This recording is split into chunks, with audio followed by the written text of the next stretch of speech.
What jumps out looking at that box score? I'd say our assist to turnover ratio is really good. That's always a great indicator of just a good night at the office. You basically played the same minutes tonight that you had been coming off the bench. Is it different though, starting? Not really. I just try to keep the same approach. Have fun, communicate, get great looks. And,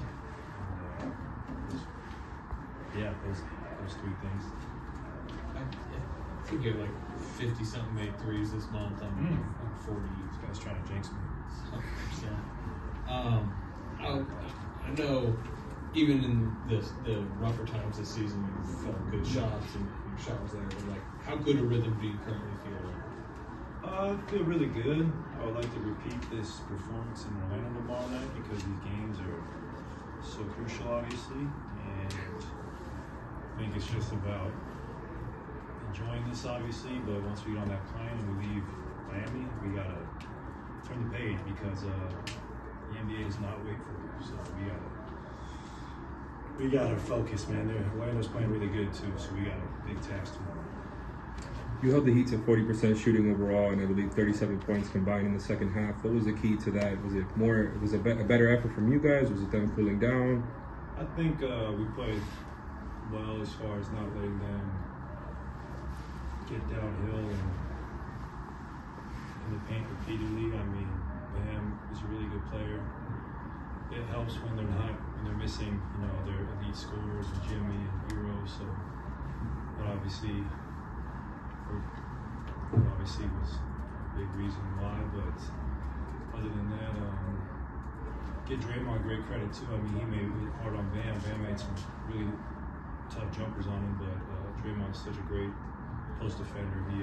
He's hard to go against for 35, 40 minutes a game.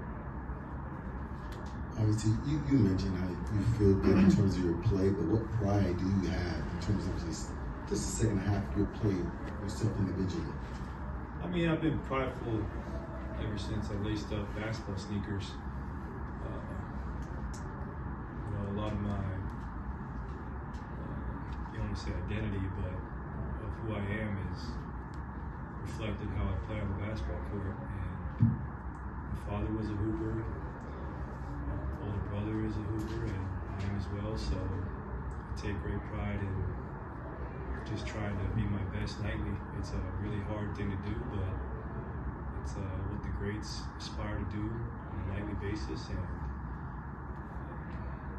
I'm just a prideful player at the end of the day. Klay, I wanted to ask you about Kuminga. Is there something specific that you've seen evolve, or is this just time and reps and work? I think his rhythm of the game has gotten so much better. He knows when to take a jump shot. He knows when to attack. He plays above the rim. He's a two-way player, and he's oozing with potential. And then you forget he's only 21 years old. So you get excited for his future. I mean, I've been very impressed with the work ethic he's displayed the past couple of years, and I know he's going to be a future star in this league. Had you met Neymar before?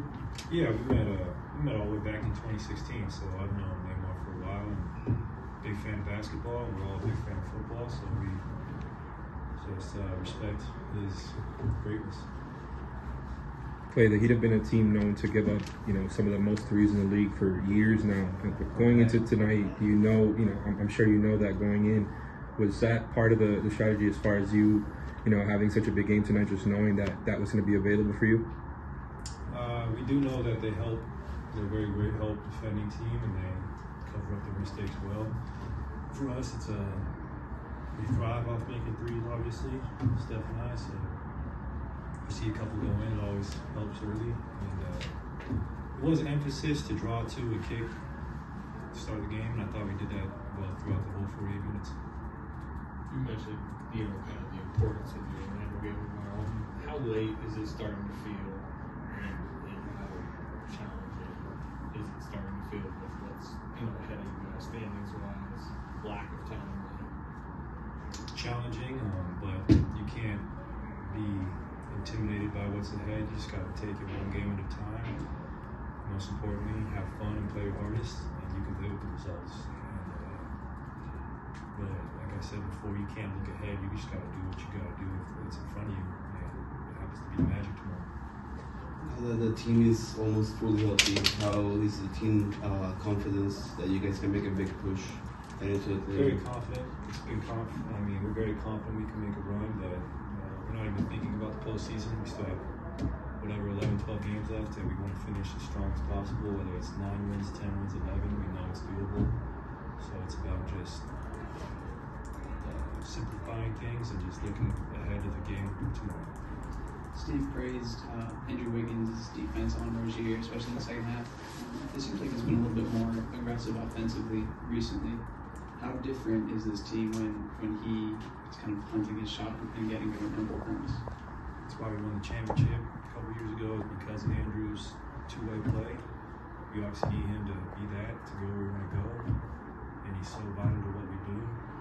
Without him, we cannot reach our full potential. So we all love Wiggs, and we know what he's capable of. And like you said, his defense is, when he's playing tenacious defense, it's going to fuel his ability to get to the rim and just his confidence will improve as well. Cool.